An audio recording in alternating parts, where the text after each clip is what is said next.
You are about to receive messages that may be harmful to your mental state. Your sense of reality will be questioned. Your view on things will be altered. You are now part of the meta. The meta controls everything. The meta determines what will and will not happen. You are watching The Meta Show. And we're live. Hello, Hi. everybody. Hi. Boat has a bee on his head. We have Fuzzy joining us. And we actually have 3 people with. I was saying 5 for some reason. Yeah. I said Lots of people on yesterday. camera today. This is innovation, a step up. I said yesterday. I told the viewers yesterday that I was gonna put the bee on my head and see how long it took you to notice this time. Last time was like 20 minutes before you realized that I had the bee sitting there. It's a great day. I'm just used to seeing bees on you. We're getting a lot of subs here. Zalman, Christy Good God, thank you guys. And I need to scroll up here. Iceburn, yes. We have Villy and Tuzzy here today. We're going to be primarily talking about the big news, that is war on the one hand, the Imperium assaulting NC territory and tribute, and on the other hand, Eve Down Under. Hilmar has said some things about what he wants to change or would like to see change in the future of the game, and we're going to be digging into that. We definitely got to dig into that. I have lots Indeed. of opinions about that one. That was. I am shocked that he said some of the things he said. Let's put it that way.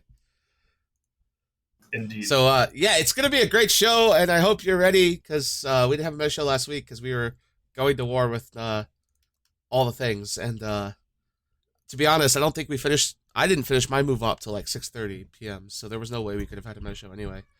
I thought about streaming the move up. They're like, yeah, no. I'm going to be jumping on the move up. Actually, by the at the end of the meta show, I'm going to have to go and get one of my little toys from 6RCQ to KQK. So that should be fun. Hopefully, the op will be where it needs to be. But lots of Zalman just Zalman again. He did it last week too. Thank you, sir. 25 total. Goddamn. Yeah. Also, Sam gives Browning, away 5 Sam a week. Browning, Artawe, JD85NF, Brandy Love 23, Elkin Score, Original Mandarth, Laughing Man D8. I think that's about everybody. Thank you guys. So yeah, I guess we'll start with the move up stuff. Hold on. Let me press this. Do we want to press a button or we just want to talk move up? Let's press Ziddy. Who did I miss? I'm sorry. Let's press the button. Yay, button.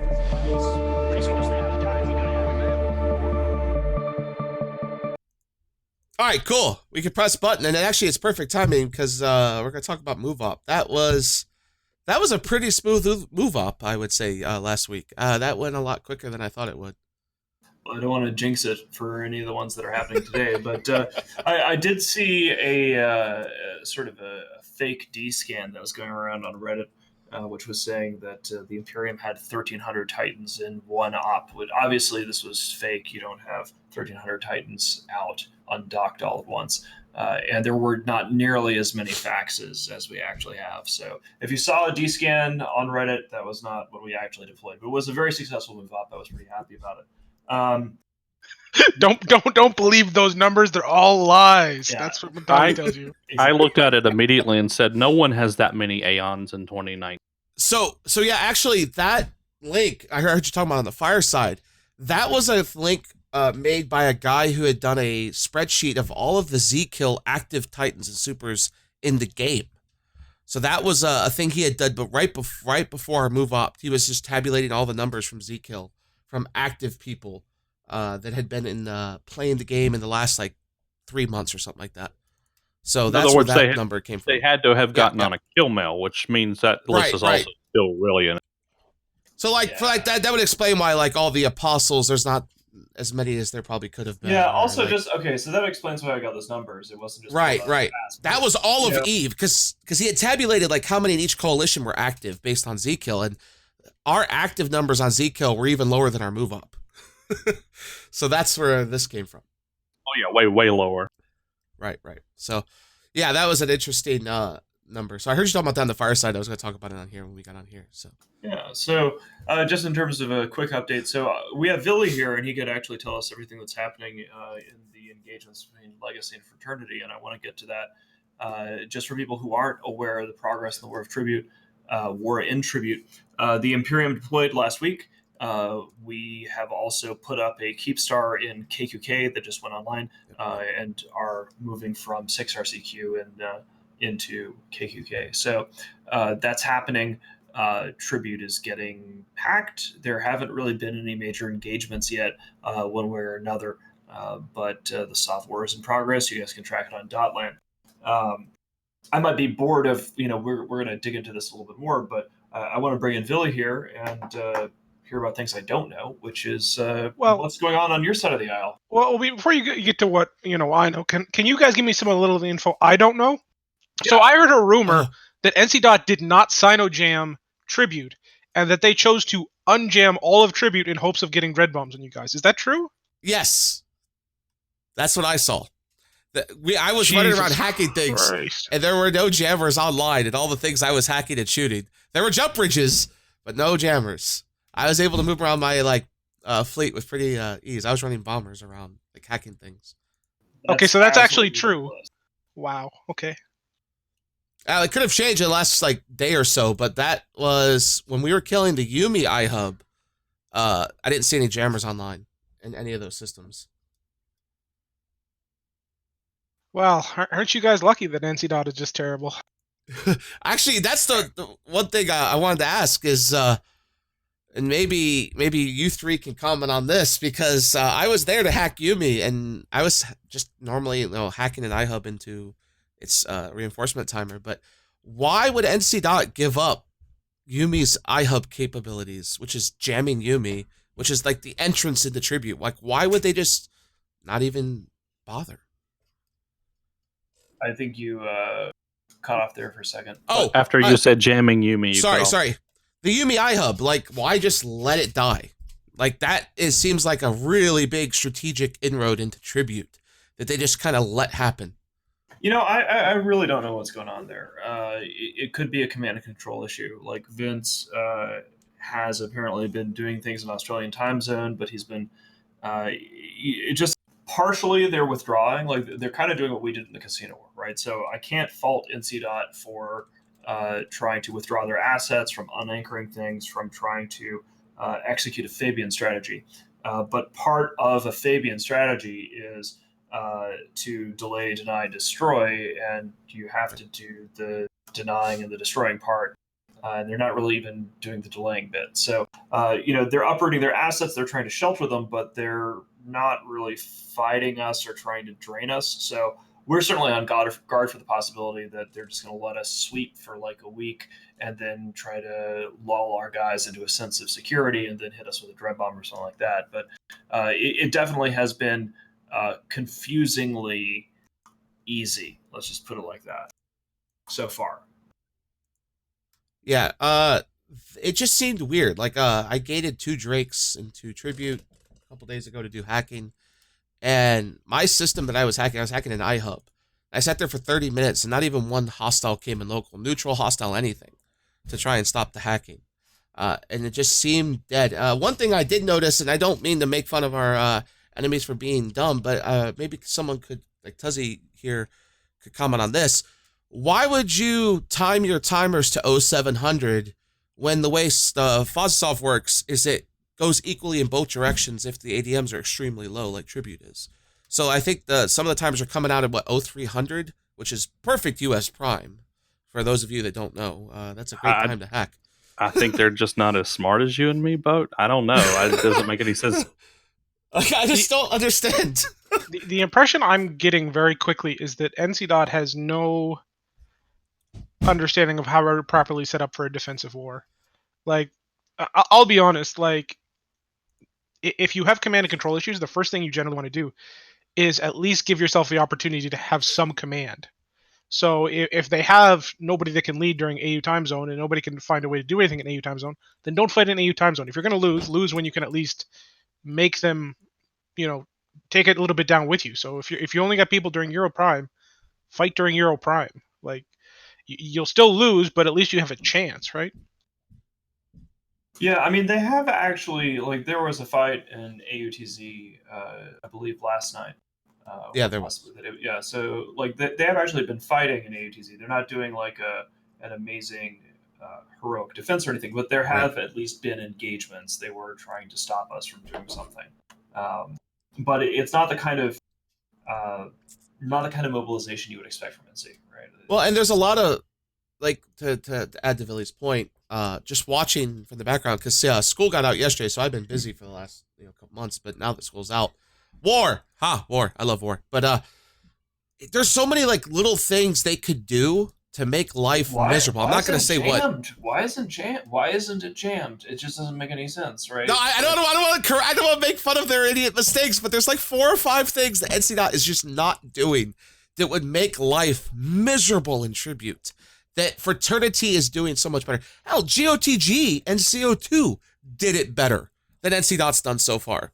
Like, that's the thing that I don't get is when CO2 is the hallmark of Northern Defense, things are going a little bit badly in Tribute. Yeah, I mean, Apollyon 2010, Apollyon 210, whatever, is saying in chat here that, well, of course they're going to be hiding if we've got like 1,300 Titans. We do not have 1,300 Titans. I wish we did. But we do have a lot of Titans, and it's a big, scary number what we actually have, which is why the fact that the region is jammed doesn't make any sense. Like, I know that it's jammer capable, but if you're worried that the enemy is going to be bringing a ton of super capitals, you lock the jammers down. Like, that's what you do. So, and I guess now spinning back towards the Southern War, you can see Fraternity has a very clear model of success for how to run a defensive war. They have literally sino-jammed half of the region that they own. Like every single system that's in range of our staging is sino-jammed, right? And it creates these incredibly difficult situations where you have to go, 5, 10, 50 jumps by gate, which then you can be interdicted, you can be harassed by bombers, bubblers, smart bombers, you name it. All kinds of problems are created instantly. You lose all your mobility.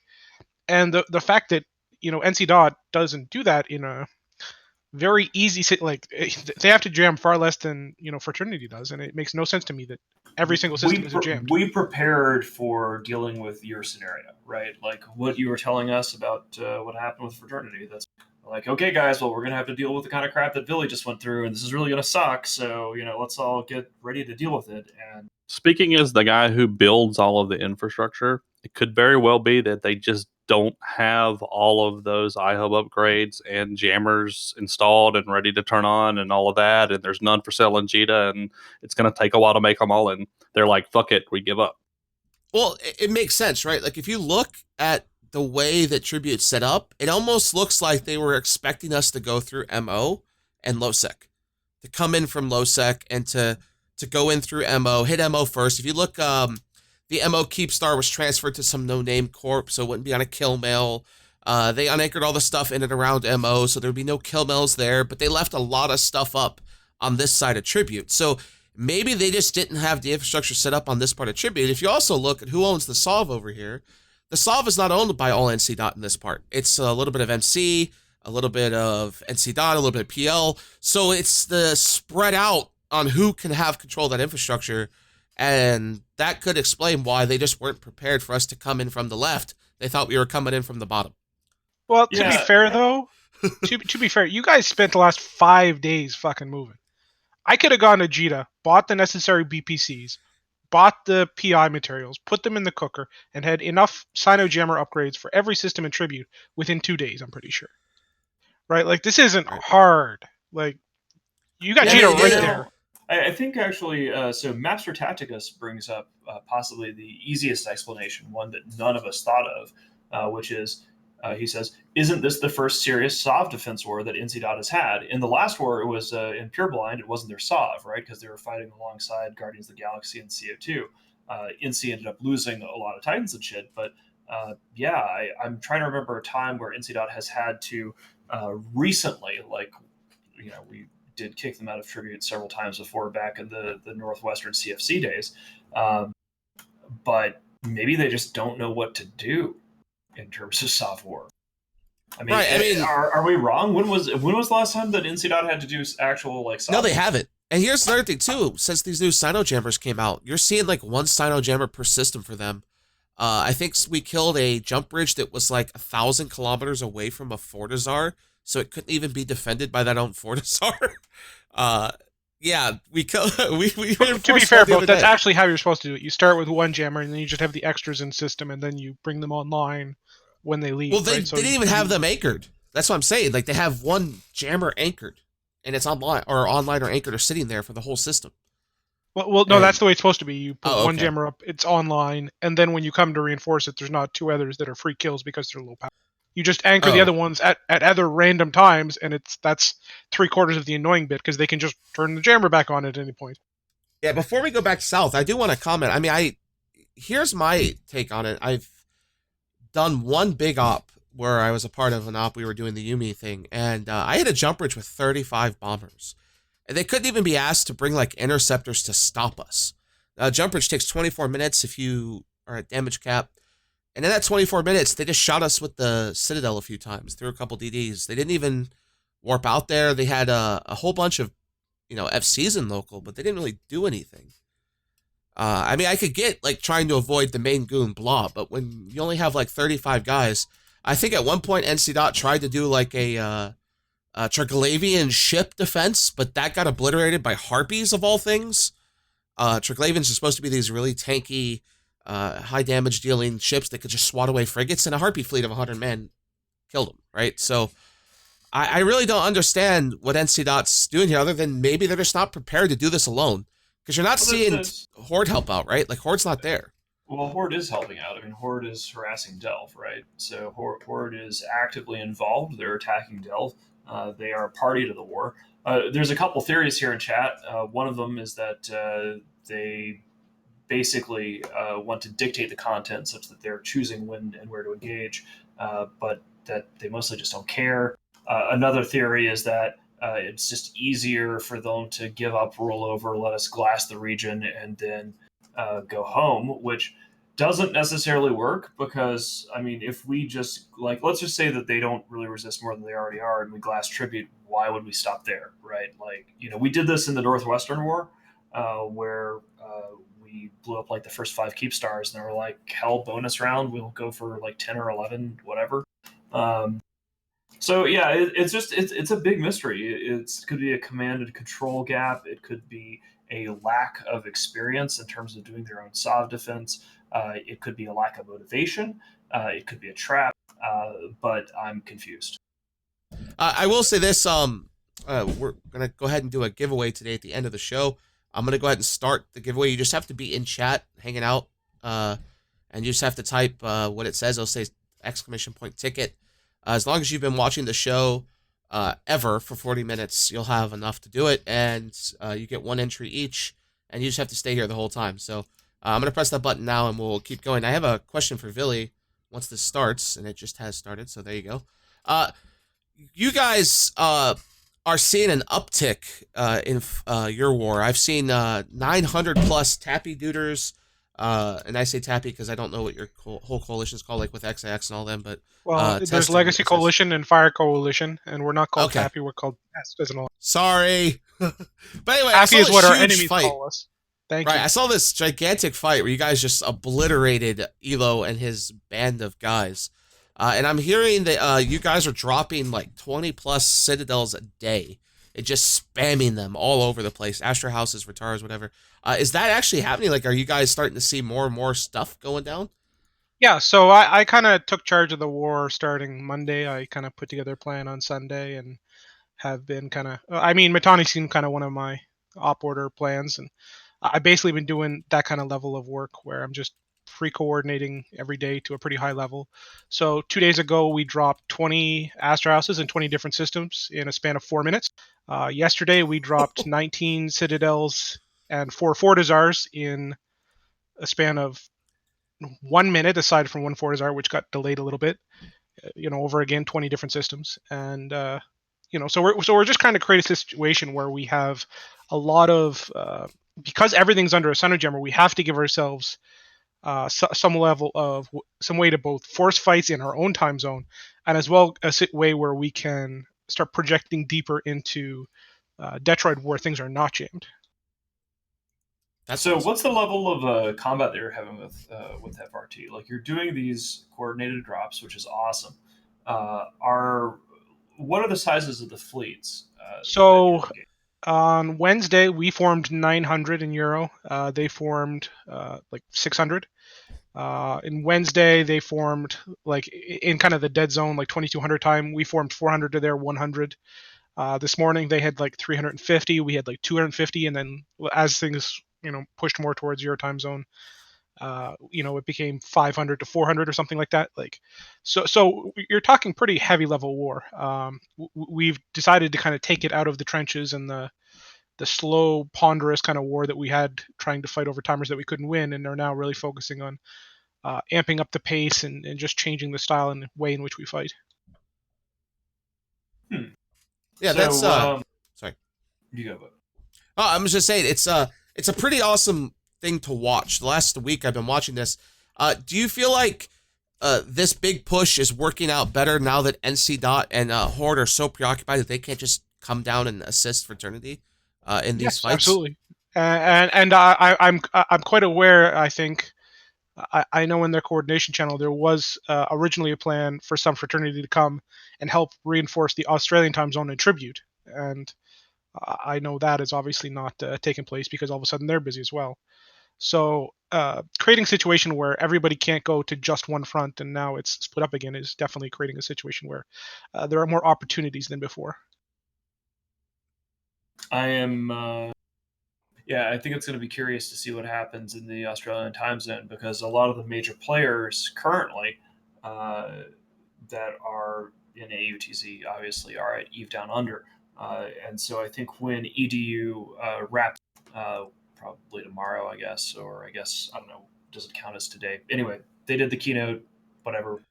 We're going to see these guys back in action in the next couple of days, and it is curious because I guess would you say that most of the action against Fraternity is in like the Chinese or pseudo AUTZ, or is it primarily in EuroTZ on your front? So previously it was all in Chinese time zone. I've kind of created a situation where I'm not letting us fight in Australian time zone again yet. I'm taking that away, so we remove the ability for them to fight on kind of an even keel and really create situations where we're the one in advantageous positions versus them. So I'm really moving as much of the combat as I can away from Australian time zone until we're ready to sort of make those hard pushes in the proper way again. Now, what's your win condition here? Like, are you trying to take a region from these guys? Like, what counts as winning versus? I don't know if there is a clear defined win condition yet. I've got a couple different things in mind in terms of what I would consider win conditions, but the reality is that's my Eastern Front. I've got my Northern Front sorted. I got my Western Front with you guys. Like my Eastern Front is where I'm going to go for nonstop content all day, right? So I don't need an end state, right? I've got somebody that wants to fight me. I want to fight them. Let's go to town, right? Question I have, and I've been hearing rumors of this. Again, I try to keep up with what's going on in space, even politics-wise. And I'm hearing a lot of things coming out of Fraternity, a lot of grumbles internally about Elo being the big FC, the big guy. Elo, of course, is, I believe, Canadian. Then you have a lot of Fraternity are Chinese players. And I heard internally they're not liking that. They want their own FCs. They want Chinese FCs. They're having to follow Elo. Have you heard anything about that in the last week? I haven't really heard those rumblings to a real degree. I've heard the odd one, but Elo's a very good FC, and I think before this week he was bringing the non Western speaking players victory more than he was bringing them defeat, right? And anytime you're bringing victory, people generally are more than willing to follow you. But as things get a little more sour and more sour, it's probably going to be something to watch. Maybe I don't know. I would think they're probably fine with Elo, but it's hard to get a nature of the pulse over there. Right, because it's the reason I asked this. When you ostracize a group of FCs and they just feel like they're not useful and they're not actually willing to play, Elo has a tendency of giving up. Right, he eventually gets to a point where he just goes and then, okay, I'm done now, and like that's it. And if that happens and your whole FC team's gone now because you've relied on Elo, that can be a big single point of failure, especially versus a group like Test, who has so many different groups now. I mean, here's a battle report from this morning. Looks like a couple of supers were exchanged, some dreads. And you've got Fire Coalition pulling out 280 guys, which is pretty cool to see XIX and company actually getting decent numbers for that time zone, considering what happened to them just a year ago. So yeah, they're really starting to get their shit together and starting to become a much more capable fleet entity. Obviously, they're significantly smaller than Winterco as a coalition, but as you can see, like they've got that kind of fighting spirit that is nice to see. Where they got dropped on and they just traded two supers and 20 dreads for one super and 20 dreads, right? Like that's kind of the lower level slugfest of what they seem to be seeing on almost day-to-day basis over there. So I mean, if you're a Russian player, you want content and you want some good leadership, I mean, Fire Coalition seems like a really solid spot right now. I have a comment here from Noisy Gamer. Basically talking about Elo and his potential CSM run and how I guess he isn't actually running for CSM after all, after herfing blurfs about how he's going to be doing.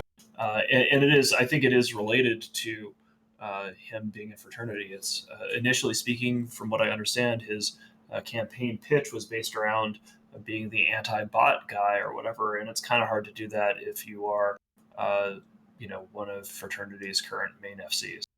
I will answer this. I was told that by several sources that he did try to run, but CCP blocked him. Either from past. Really? That was my theory too. Right. Because so remember, after last year, what happened with Creature? They said they were gonna do some like vetting this year. Right. And so if you remember, there was a lot of talk about him at eVegas one year where he got in some trouble, where he tried to crash a party and security had to be called on him and that kind of thing. And then there was also a situation where it's possible that his past EVE career, he'd been banned a few times for various reasons when he was relatively new. When CCP does their little investigations now, someone's saying he stole liquor at eVegas. I wasn't there for this. This is what I was told by the lawn guys. Yeah, so when you have something like that in the face of CCP, it's kind of hard for them to want you to be like the face of their player base. So I don't think it's got anything to do with a rumor. I mean, because that's hearsay. I don't think it has anything to do with, he stole liquor at Vegas or whatever. Like that was just idiots being idiots. Right. Listen, if he was banned for something in the past, if you have like bans on your account, depending on the severity of the ban, CCP will stop you from running. What you got, Villa? Yeah, so I don't know the history of Elo. I don't know if he's been banned. I don't know if he did something in an event. He's a pretty good guy, and I think it's unfortunate that he's probably not going to be on the CSM, because I think he would have, regardless, have been a pretty good representative, unfortunately.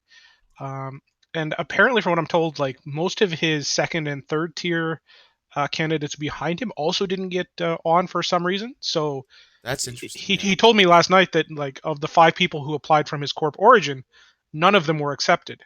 So I was kind of curious. And like Choles, for example, Big Choles, who I think is his number 2 or 3, was rejected as well. And as far Choles is like one of those boring background guys, right? And well, you're a good guy, Choles. Yeah, I like you. You'll never talk. He's a but he's not the kind of guy that strikes me as somebody who would have been in trouble. So I'm still kind of curious to see what the situation is on this whole thing. I wonder. I haven't looked at the amount that is proved that will be running. After they vetted it and announced who all's running. Is it a huge list this year? Do you think they just like said there's just way too many people and had to cut out some? So yeah, we were going to go to that in a minute. Actually, I have the list right here. More than it was like 68 2 years ago or something like that. Okay, so maybe it's not that. 44% too. I'm curious of what the number. They didn't say this in their post. I'm curious of the number that applied versus the number that were accepted. If there was 100 people that put an application seriously, and they go, okay, we're only taking these 44. Why? Why was that? That's actually a good segue because we're going to talk about that in the next segment. but we'll talk about it now, is that CCP announced yesterday 44 candidates.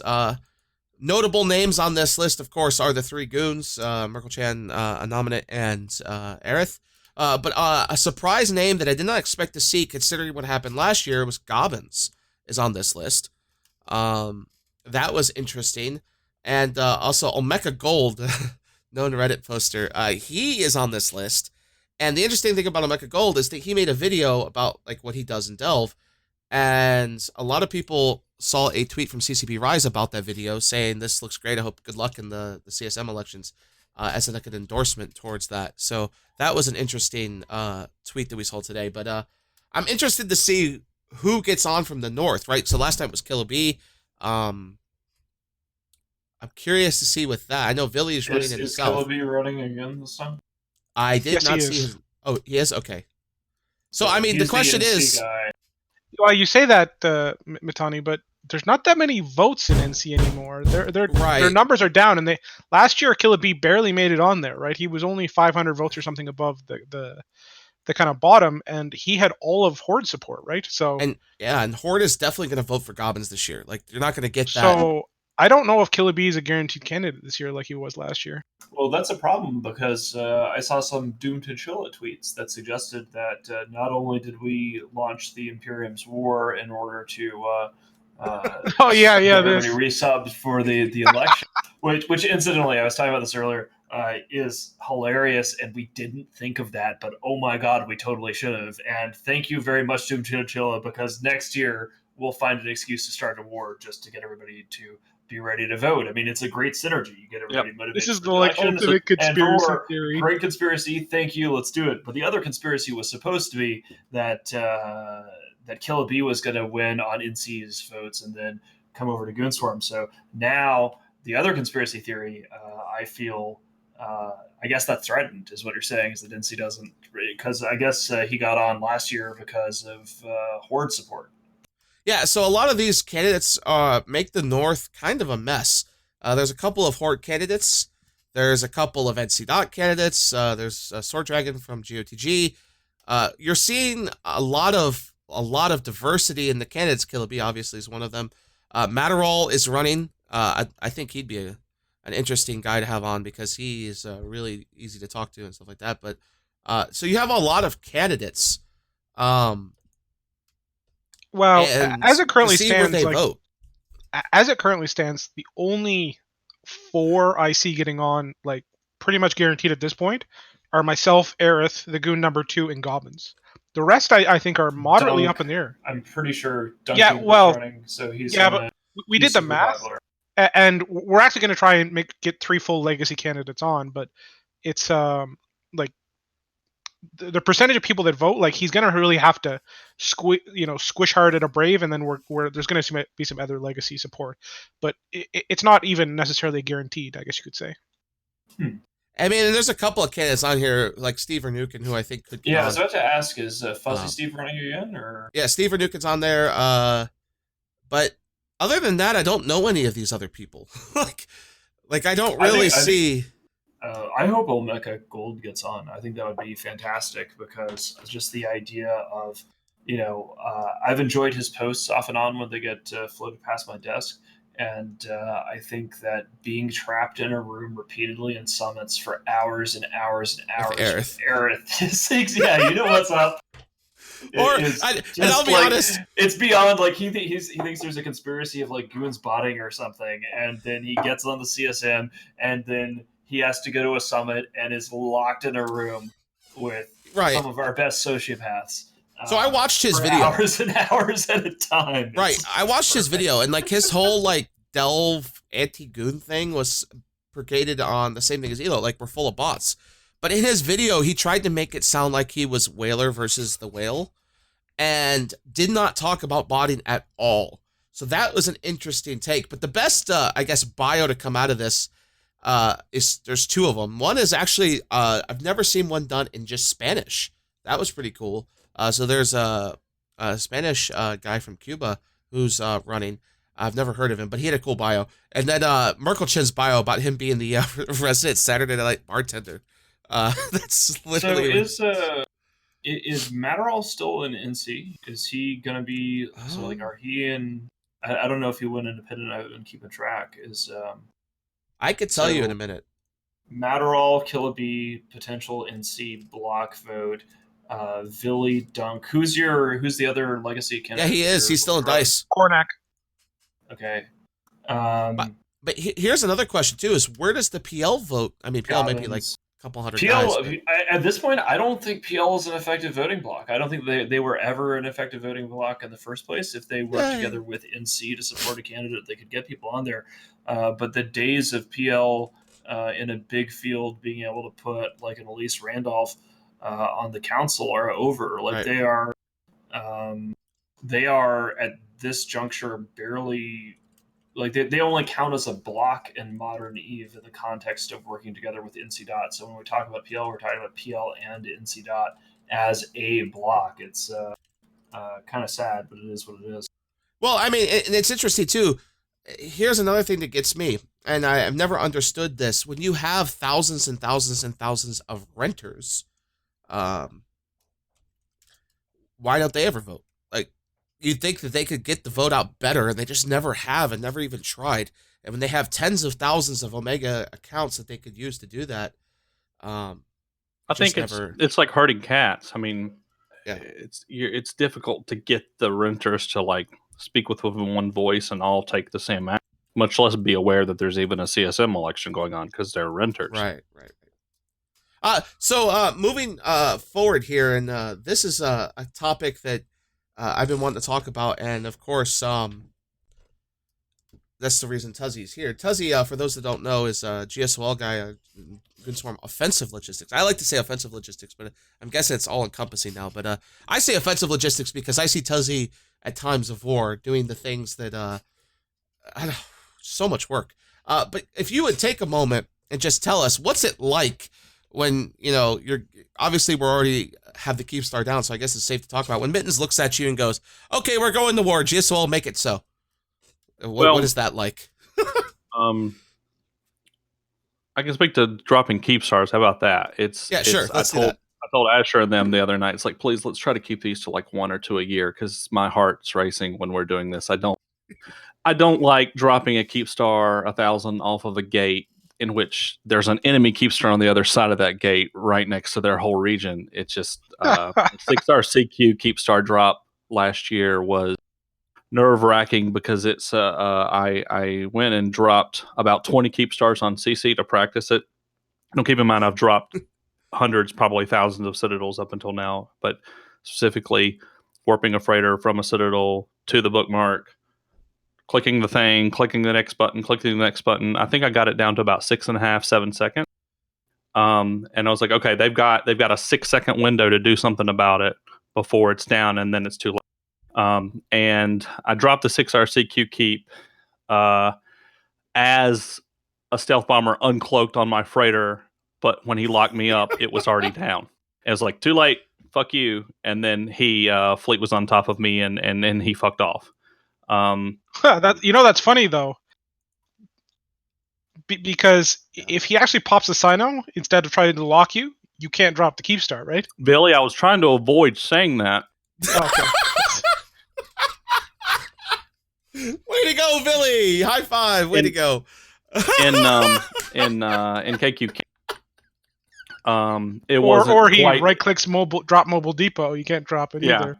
In KQK, it wasn't quite as bad. You succeeded. We're not deploying any more of this campaign, so it's. Oh wait, hold on! I didn't know about this. So since Billy's gonna go ahead and say this, if I want to stop an enemy from dropping a Keepstar, I just have to drop a fucking mobile depot? Yeah, it's it's super fucking crazy. It's the worst kept secret amongst all logisticians in the galaxy. Oh, do you want to hear a funny Keepstar story? Sinos count as celestials. They count just like a gate or a moon or a planet or anything in space. You can't drop a Citadel within 1,000 of a celestial. Oh my god! Do you want to hear a really funny thing? So our Keepstar in T2, which is part of our bridge network, our logistics director, he anchored it the reverse way. So instead of pointing it towards the gate, he pointed it in the exact opposite direction. He had been looking at it in reverse. So we had to unanchor that Keepstar and then re-anchor it on that same spot.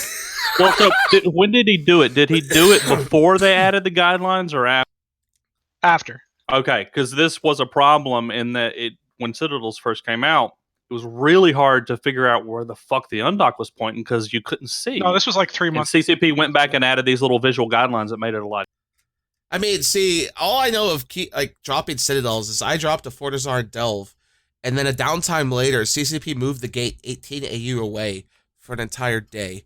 And I remember that. I was in utter panic because I had spent all day trying to line this Fortizar up to like do the like the smart bomb thing with the Fortizars as people travel, and then CCP went and moved the fucking gate like a day later. I think and we're like, oops. It's like that was like some bug or glitch that they fixed. Yeah. I don't think anyone moved it. It was great. It was so great. So, like, Tuzzy, I But- remember when you were going through the process of dropping this, didn't you have a Fitbit on or something so that you could track your? Oh, so I have an Apple Watch. So I turned on. Jay was like, "Hey, Jay, what's your? Do you have some kind of health tracker?" And I was like, "Oh yeah, I'll turn on the heart rate monitor on my Apple Watch." And my resting heart rate's somewhere around like 70, 75 beats per minute, and it was up to like almost 100 beats per minute just sitting here at my computer dropping the keeps. That's that's the actually most high stress logistics drop Yeah. you can do, I imagine. Just think about it, like a freighter, you Right, have to cost. drop it. For those that don't understand, the Keepstar is 800,000 M3. The only ship in the game that can carry those are freight. Well, you have to, in a hostile system in which you don't already own a Citadel, you've got to bridge the freighter into the system at a Sino, at which point any hostile in the system can just warp to your Sino and tackle your freighter. You need to web yourself off, already have a bookmark made, warp to the bookmark. Your freighter's really fucking slow, especially on a big AU system, which they can see you coming on D-scan for 3 years. You're going to slowly come out of warp in excruciatingly slow motion time. You're like, it looks like you're out of warp, but the goddamn radial menu still says you're in warp. You're like, come on, give me a time. And so you can right click the thing, click the button, give it a name, click the other button, and boom, it's up. Let me ask you this though. Keepstars, you say it's stressful. But let me ask you this, and Corns brings up a point. I did 22 of these at Aquarius and in some of Delve. Dropping an old egg and having to fill it up. Oh, and yeah, hope the those enemy are- doesn't arrive. Back in the day when you had to use like 6 or 7 freighters to fill the thing from a POS. Yeah. Was that worse? Well, or so better than here's a modern the thing. Keepstar? I became a director about 3 or 4 months before Citadels were added. I never did an egg drop. In the time I was a director, I only saw one egg drop happen. That was 93 PI and XTTZ. So that was all before my time. Yeah, I remember doing those and praying they didn't get spotted. I think at one of them I closed my Titan next to it to hope the enemy didn't see the egg. And if they did, I'd doomsday and pray. So of course you dropped the Keepstar, but I mean that of course is a high stakes thing that you specifically do. But as far as logistics goes as a whole, what is that like in a war? You know, most of our work is done before the war starts. Okay. It's knowing ahead of time what we're going to do. Sometimes we're like, okay, we're going to have a war, but we don't know exactly what day it's going to start. We don't, there may be a couple weeks where we're all having a discussion with, well, what's going to be the stager? We will narrow it down to a list of 5 or 6 possibilities. We'll look at the different routes up there. When we finally decide where it's going to be, in this case, it was a little easier because we already had 6 RCQ. So we knew we could just move everything to 6 RCQ. And then from there, once we got the forward deployed, we can then move it on up on our own time. What's just gathering everything together, make sure you've got enough extra of every possible thing you could need and throwing it in a can and having all your guys just, jump raiders up the chain. This one, because we won the last war so well, so much, yeah. We had a lot of hardware left over from that war that we never used that we moved back home. So a lot of that stuff was just sitting there ready to go. Right. Which made this war a lot easier. Prior to the last war, there was all sorts of things that were new that we hadn't used in a war in the Citadel era that we had to acquire. I don't think we had went to war yet with refineries, with ECs, with other stuff. Yeah, like the idea of deploying an offensive Keepstar and then deploying like local industry Citadels around, and how to keep that going. That was all sort of like last year for us. I think that was our first big time doing that. Yeah, because before that, Hakonnen was just like we were in a low-sec station. And other than the Roach Motel stuff, nothing else was super different than a previous war.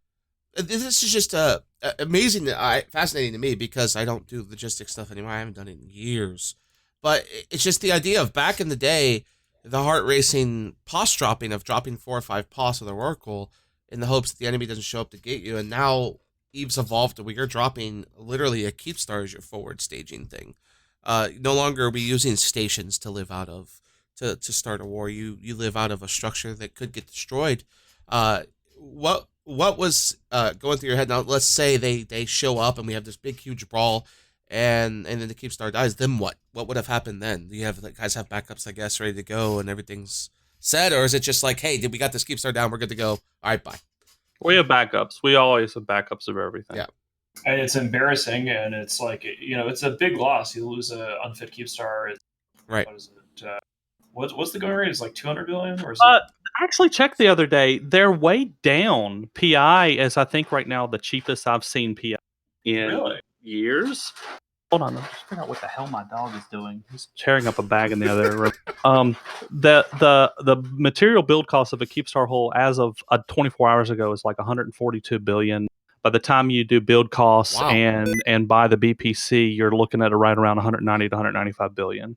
Wow, okay, that is cheap compared to what they were used to be. 225 2 months ago.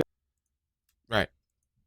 That's interesting. Do you have any idea what's happening in the PI market that's made the prices come down like I stopped building things in large quantities because I'm done.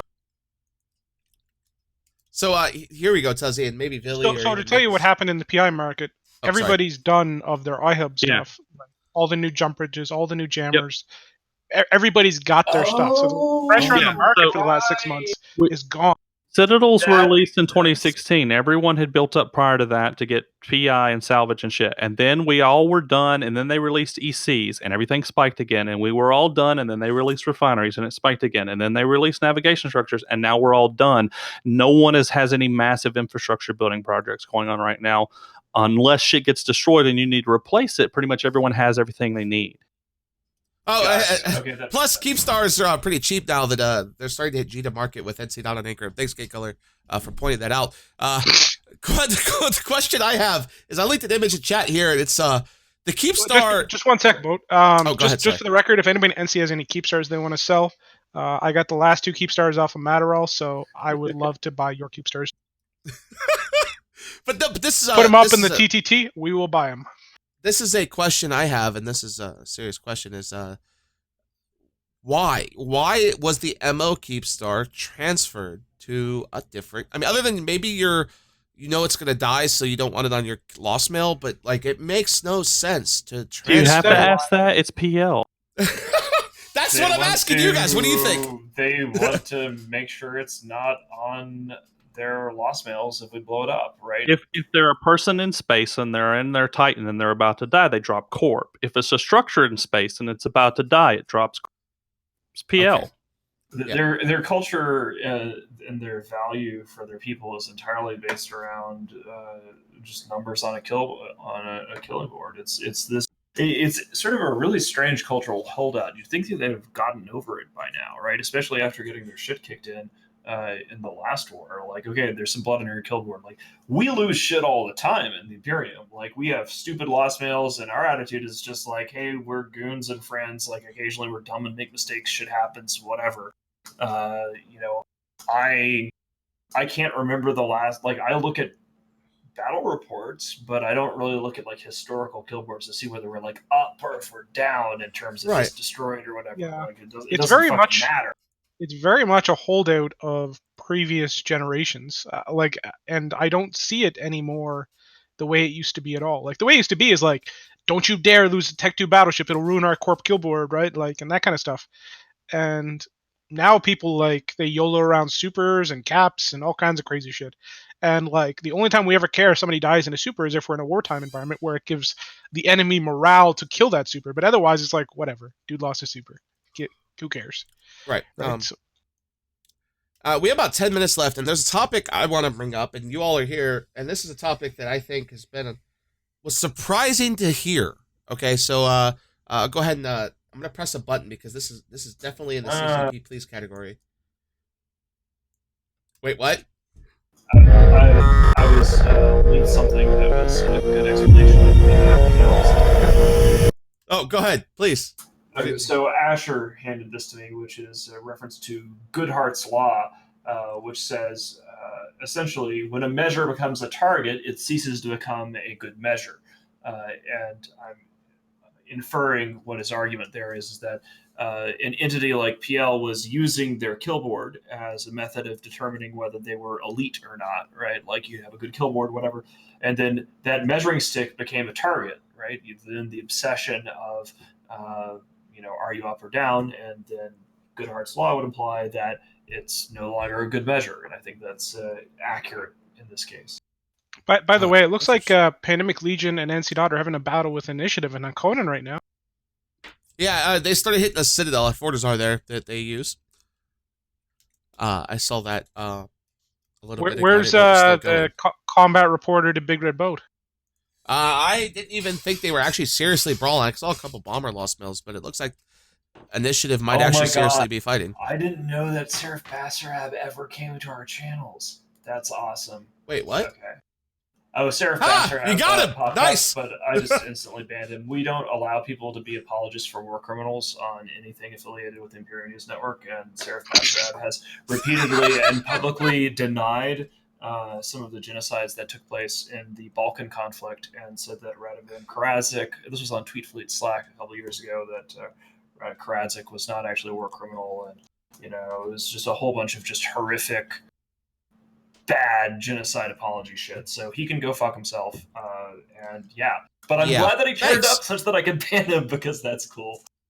That's perfect, because all right, so we're gonna segue here. There's a battle going on. I'll try to fly over there if I can, but so battle going on. I did apparently just drove off NC and won in Hakonin. So yeah, I guess that fight's over. Never mind. Staging in Hakonin now. Okay, so for CCP Police segment, this is a big one. So CCP had a Q&A or AMA, boy. I guess. Pandemic Legion is in Ferox's versus Initiative's Tengus.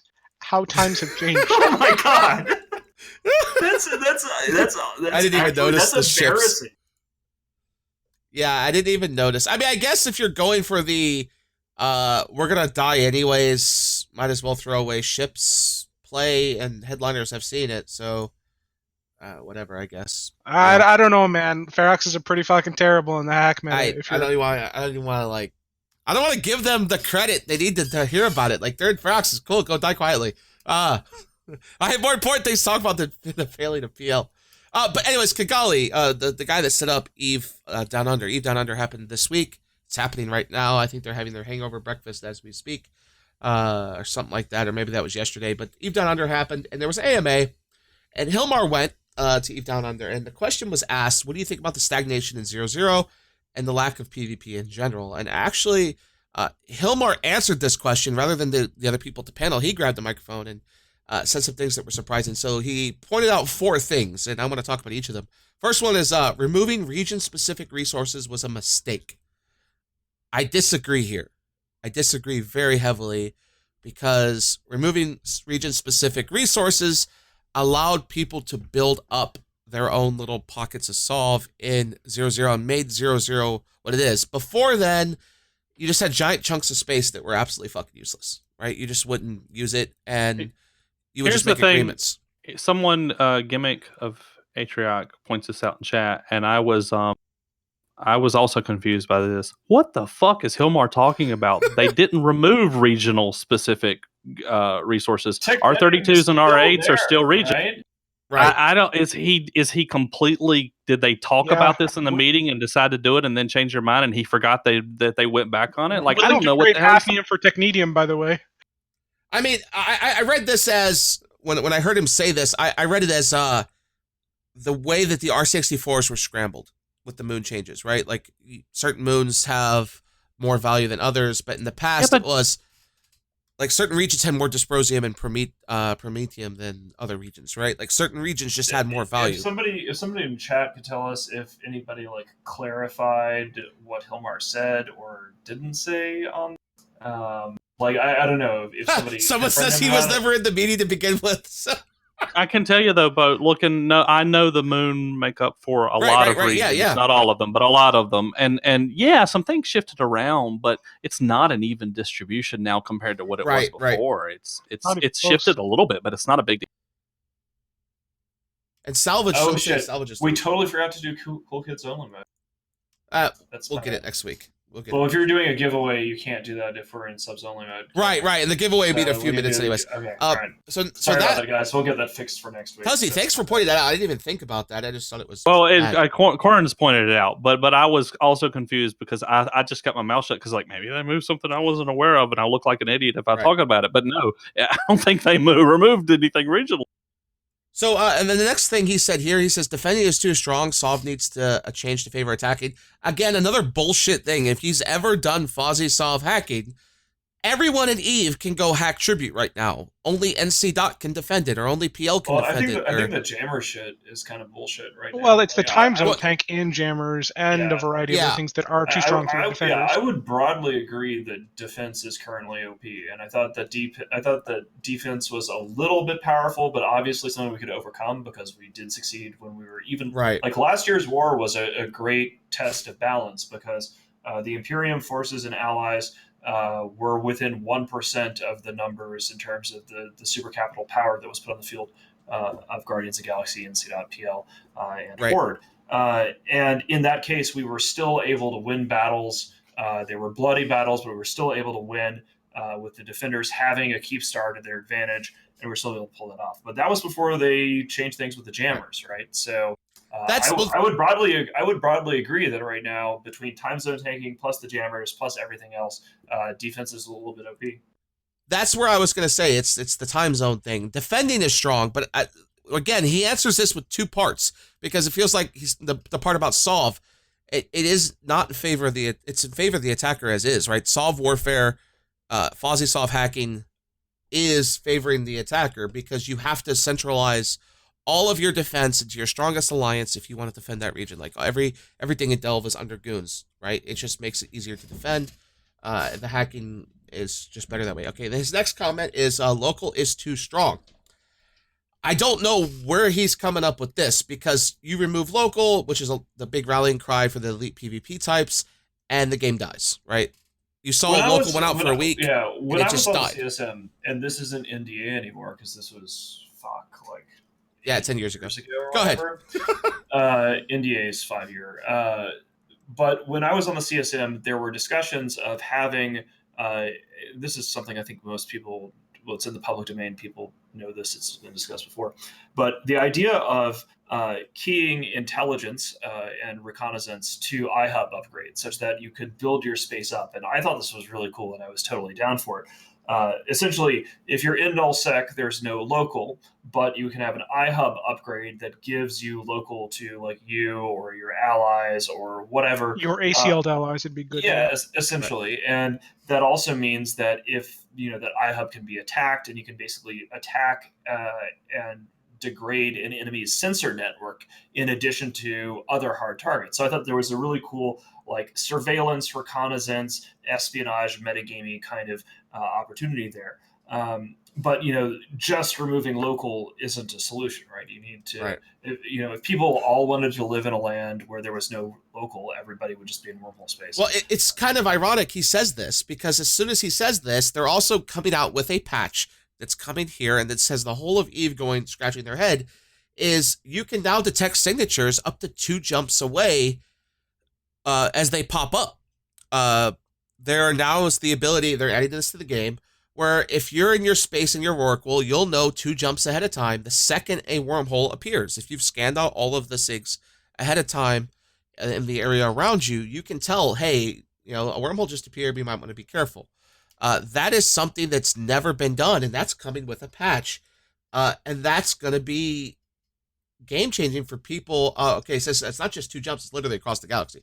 So this is big, right? Wormholers are going to struggle to find content in a region that's actively defended when you know all of the wormholes that are going to appear when they're going to appear. I think it's going to be way too tedious to keep track of all that, and everyone's jumping to conclusions, and largely nothing will. Tedious for the average person, but there's going to be a way that people find a way to like do an app for it. Like kind of like how he used taco. I'm not. I mean, that could happen, but again, we've been in scenarios like remember siphons, where everybody said siphons were going to be this huge thing that would be inevitably used, and it was just too much of a pain in the ass, and people got sick of it pretty quickly and stuff.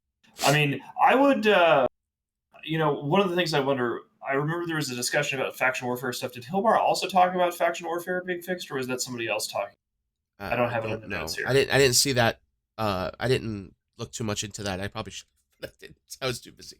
Okay, because I mean, something that was brought up here in chat is, there's a non-zero possibility that since regional resources still exist, and the idea of just like getting rid of local and nullsec without some sort of like intelligence or surveillance or observatory gameplay function would be dumb. It's entirely possible that he was just saying nice things to the crowd. I mean, right, just appeasing Reddit. Someone said that in chat. It looks like he was just parodying the Reddit talking points of all the people angry in Reddit, right? If you look at, like right here, he says the game needs a shake-up badly, but he'd rather they overdo that shake-up and shit hit the fan than let it keep dying. I don't see the game as dying, though. I think the game is very active. That's what I'd call a Barnum statement, right? Like if you actually analyze it, it doesn't say anything, right? The game needs a shake-up bad, and he would rather overdo it and the shit hits the fan than to let it keep dying. So, okay, the game needs a shake. But what you have is another one of these situations, like the game is dying because Reddit says so. Goons are botters because Reddit says so. Doesn't mean that's necessarily the truth, but that's what the public believes because it's the message that is put.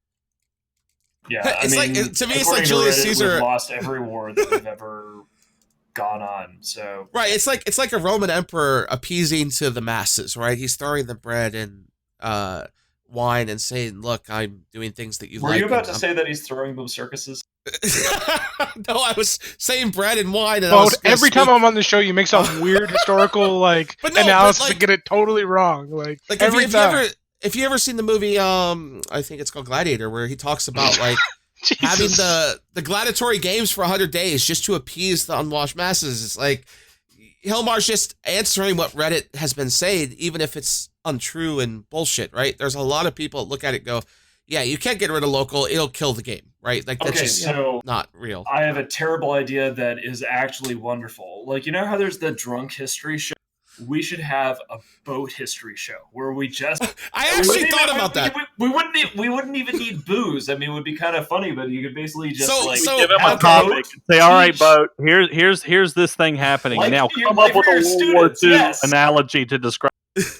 So Scion actually, if we want to do that real quick, Scion's original idea back in the day for the meta show, or not the meta show, the boat show, was like a boat drunken Eve history, where like I just kept progressively getting more intoxicated as I described, like in a history of Eve session. Yeah, that's really funny because I actually teach social studies to kids. Oh my god. And I'm going to get my master's, which starts in the fall if I get accepted, and I'll know it this week. So yeah, that's a thing. Wow, yeah, that is definitely a thing. Boat history. I would watch that show. I would totally watch that show. I'll do that all summer. Every Friday I'll have a boat history session where I talk about Eve history and try to like make as many real world comparisons. Like, you can do Eve history too and make your. Oh, you mean just actually talk history? I would literally just watch you talk about what the Roman emperors told. Oh, dude, I am a huge fan of like as per Gladiator, this is what the Roman emperors did. I'm a big like Constantinople / Byzantine Empire history fanatic. I really love like 580 to 1000 AD, and I read a lot about it. So yeah, that would be something I could really get into that. Sweet. All right. Well, we have a spin-off plan. Something to do on Friday. Oh man. But hey, I gotta press a button. To stop moving forward and back. The problem is I keep laughing my ass off, which is why I'm sort of spazzing out here. It's the boat history has destroyed me. Here we go. So the winner is this guy with a 0.65% chance to win. He needs to tell me his Eve character so I can send him bucks. Otherwise, I can pick somebody else. Ingram Mayanu, 69. Nice. This guy needs to like respond in chat in the next like 30 seconds Yep, or so. they're there. There he is. Cool. So, yep, All right, let us just know tell who me your your Eve dude is. character, and you're gonna get yourself a Lashek and a whatever the cruiser one is of the Triglavian ships, because we have a patch coming soon-ish. Well, I guess we'll talk about that. Next week, I just want to point out we're next week. We are gonna go here. That's fine. See you, Billy. Billy says I gotta go. Got stuff to do. So next week we will have Killaby on. I just talked to him. He couldn't make it this week, so he wants to come on next week. And I might get a whole bunch of the CSM candidates on, and we'll just talk about CSM stuff, because who doesn't like politics? And I can always throw in wonderful references there.